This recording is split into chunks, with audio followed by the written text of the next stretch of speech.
सुदर्शन पिरामिडला आत्मवंदन, ब्रह्मांडीय ऊर्जेला आत्मवंदन, मंगल मॅडमला आत्मवंदन आणि ध्यानाला मला जोडलेल्या अंजली इंद्रे मॅडमला पण आत्मवंदन. ध्यानामध्ये जोडल्यानंतर माझ्यामध्ये एवढी सकारात्मकता आली की मी पूर्ण म्हणजे असे हे झाले होते की निगेटिव्ह झाले होते.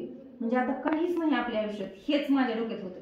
आणि जेव्हापासून मी ध्यानाला जोडले तेव्हापासून मी एवढी पॉझिटिव्ह झाली की नाही, मी आता माझ्या हातातून जे गेले ते गेले, पण मी आता त्याच्यातून मी इतकं कमवणार आणि माझ्या मनगटात आणि माझ्या मेमरीमध्ये तेवढी ताकद आहे की मी सगळं काही मिळवू शकते. भले त्या लोकांनी मला नाही देऊ द्या, पण त्याच्यातून मी माझ्या मनगटातून किंवा माझ्या ध्यानातून माझ्या ऊर्जेतून मी सगळं काही करू शकते.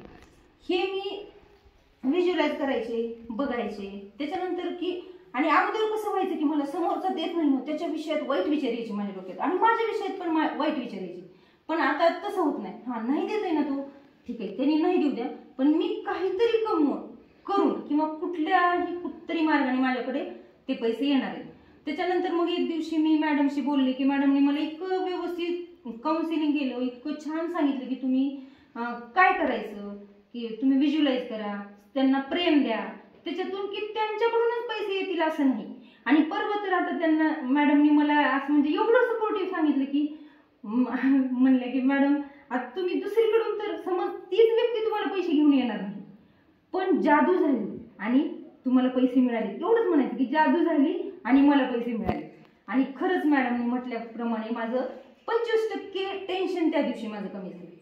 त्यानंतर मॅडमने आता ध्यान घेत होते पहाटे. त्या दिवशी पैसे आले का तुम्हाला?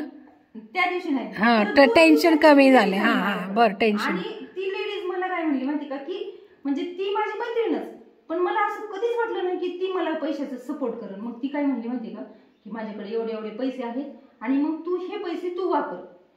आणि मग समोरचं टेन्शन माझं त्या पैशामुळे कमी झालं. की मॅडमनी सांगितलं होतं मला की जादू होणार आहे आणि तुम्हाला पैसे देणार. बघा, ऐका. मॅडमनी परत आता आपण ध्यान करत होतो तेव्हा मॅडम सांगत होत्या की मी कोण आहे, मी कोण आहे. मग मी ध्यानामध्ये ते हे केलं, पण नंतर मॅडम सांगतात आपल्याला की झोपा थोडा वेळ. 15-20 मिनिट मी झोपले तर मला असं स्वप्नात माझ्या आलं की म्हणजे जुने घरं कसे होते ना, मातीचे घरं होते, त्या 2 घरांच्या मध्ये भिंत असायची, अर्धीच भिंत असायची, इकडून एक चूल इकडून एक चूल, त्या गृहिणी एकमेकांशी बोलायच्या. ते माझ्या स्वप्नात आलं. आणि त्याच्यानंतर म्हणजे ते स्वप्नात आल्यानंतर मी त्याच घरात गेल्यानंतर असे सापाची छोटी छोटी पिल्ले आणि ते पिल्ले, त्याच्यातलं एक पिल्लू मला चावलं. मी ते हाताने काढून टाकलं आणि त्याच दिवशी सकाळी माझ्या पायाला ती जखम आहे. त्या दिवशीपासून आहे ती जखम, त्याच जागेवर आहे. बघा, त्याच जागेवर आहे ज्या दिवशी म्हणजे हे झालं. आणि आता वरती ध्यानाला बसल्यानंतर की असं मी एक प्रश्न ठेवलेला आहे की मी गेल्यानंतर ते जर हे झालं तर मग मी ग्रुपवर पण शेअर करणार आहे की मग त्याच्यातून मला असा अनुभव आला की मला खीर, एका डिशमध्ये खीर आली माझ्यासमोर. म्हणजे गोड बातमी मी गेल्यानंतर मला मिळणार. छान, खूप छान. बघूयात काय होतंय गेल्यावर. धन्यवाद वैशाली मॅडम, धन्यवाद.